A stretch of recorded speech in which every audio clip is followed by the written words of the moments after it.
A note on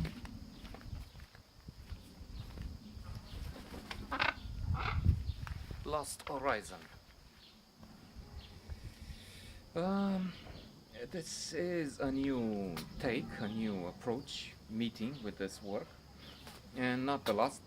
In fact, in the near or more distant future, I will engage with Lost Horizon, James Hilton again, uh, because after reading the original, finishing it some months back, um, last night I finished watching the film based on the book, and then I know there are two adaptations available. One for the BBC, which I will listen not tomorrow. I mean, not one after the other, the film and the play. And then I also have somewhere a version for the local radio theater with George Constantin in the role of the High Lama, an actor that I consider uh, the best there with Jack Nicholson. He's in the group of the best actors in the world. Al Pacino in his good days, De Niro again in his good days. Um, and the story has some modifications from the original, but it's not. Uh, they're not so important. I think.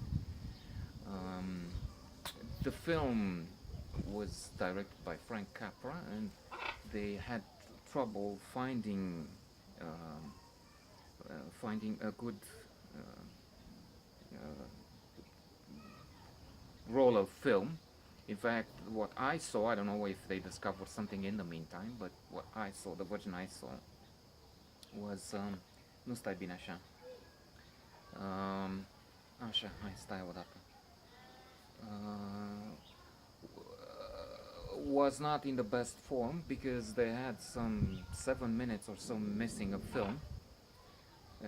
They had the audio, and instead of watching people move for some scenes, it was just a face, and in others they just added on top of what was. I mean, they didn't have it, as I said, so they had the picture of the two who had the dialogue. So it's about Shangri-La. It's about the place where we can live for 200 years or more.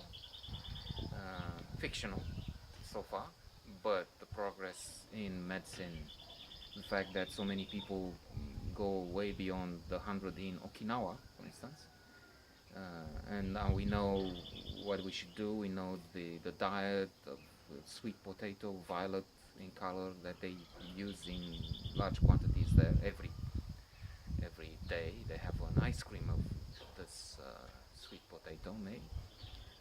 Very little meat, and more. Ikigai, a reason to go on. No retirement. They don't have that in the vocabulary there. They don't retire. They don't lie around.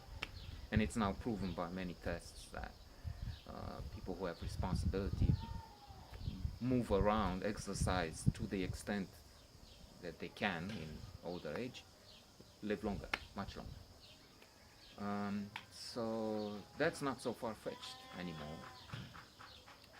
We know eating little, if one decides, if you decide to eat uh, much less, to be on a very strict diet with very limited amount of calorie count, you live much longer.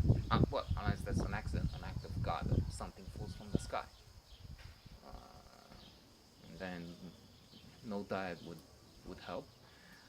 But otherwise, it has been tested and proved. One large study, if you will, just looks at the depression.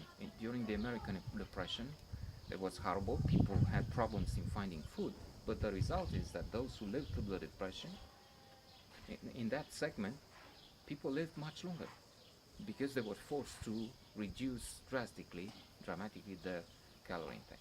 Returning, um, so here, as I said, the proposition is that it doesn't matter how people reach this place in Nepal. It may have to do with the air. Indeed, the air is probably much better there. Quality of the air is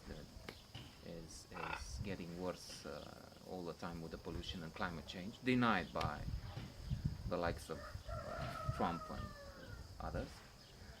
And it's an enchanting story.